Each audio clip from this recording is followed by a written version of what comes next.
This time we have quarterback Garrett Greene. Questions for Garrett? Greg? So Garrett, I was sort of leading everybody off with the turmoil of the last week or so. How have you handled it? How has the team handled it? Yeah, I mean, obviously the decision is kind of above my pay grade. You know, my job is just to play quarterback here. But you know, I mean, obviously, you know, it sucks losing a coach that's recruited you for, you know, for 3 years in high school, and then, you know, played for him for 5 seasons here. But you know, a lot of the teams kind of coming together, and you know, just kind of worrying about this game, and then, you know, whatever happens next happens. Do you kind of feel maybe a little bit your job as kind of a quarterback, as a senior, to kind of help shield the rest of the team from kind of that outside stuff, and be like, hey, and kind of keep guys focused on football and focused on the task?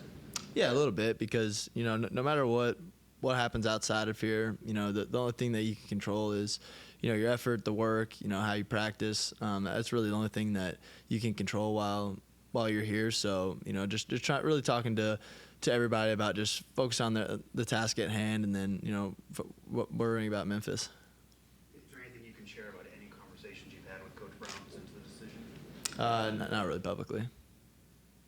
Speaking of Memphis, I mean, from a quarterback's point of view, what problems do those guys present to the offense? Yeah, so they're very similar structurally to Iowa State. They run the 3-3-5 and, you know, 3 safety stuff. So kind of structurally they're pretty similar to a lot of what Iowa State did. So, you know, it's kind of nice to have those reps logged against, you know, some 3 safety teams, to where it's not our first time playing against you know, 3 safety teams. But, you know, those type of teams, those type of defenses, they do pose problems with, you know, how you ID plays, and, you know, it just junks some things up for us. So we just have to be, you know, really on point with, you know, our IDs and our communication.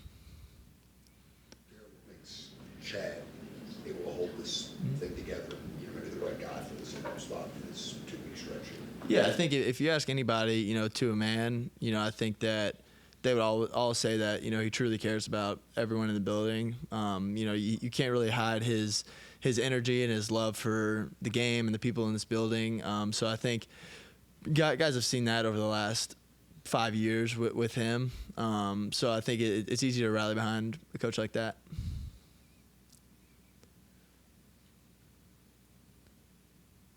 Do you think that more guys would not decide to play in the bowl game, just because of all the changes and everything else with the coaching situation?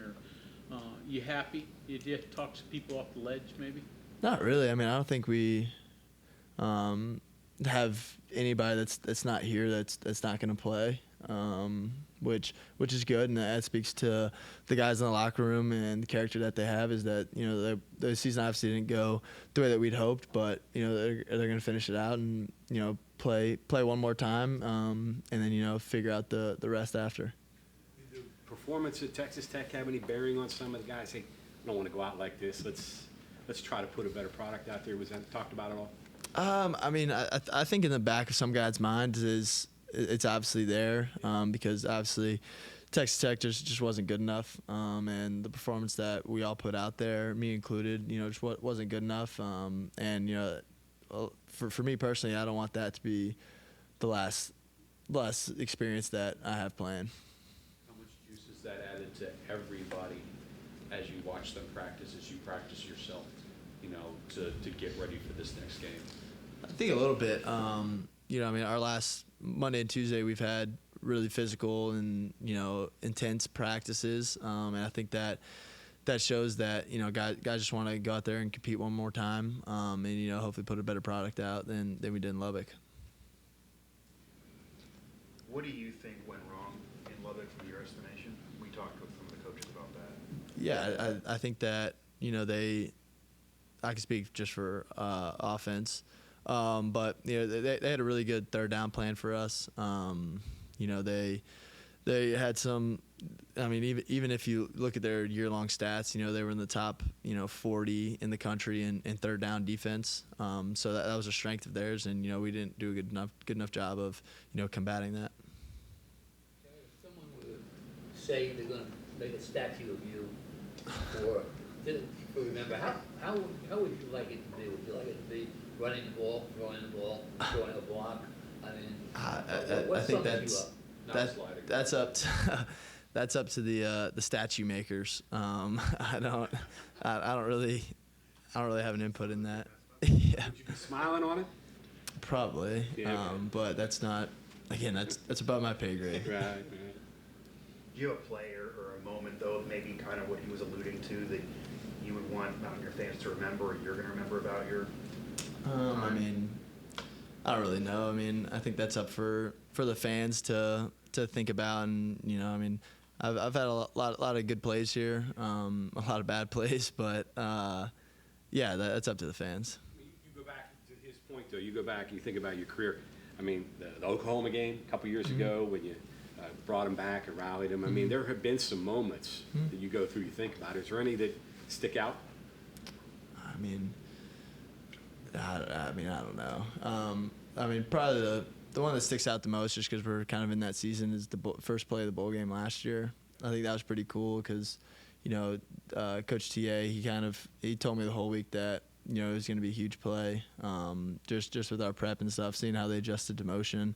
So kind of that one, because we kind of knew the whole week, really the couple weeks leading up to the game, that the first play of the game was going to be a huge one.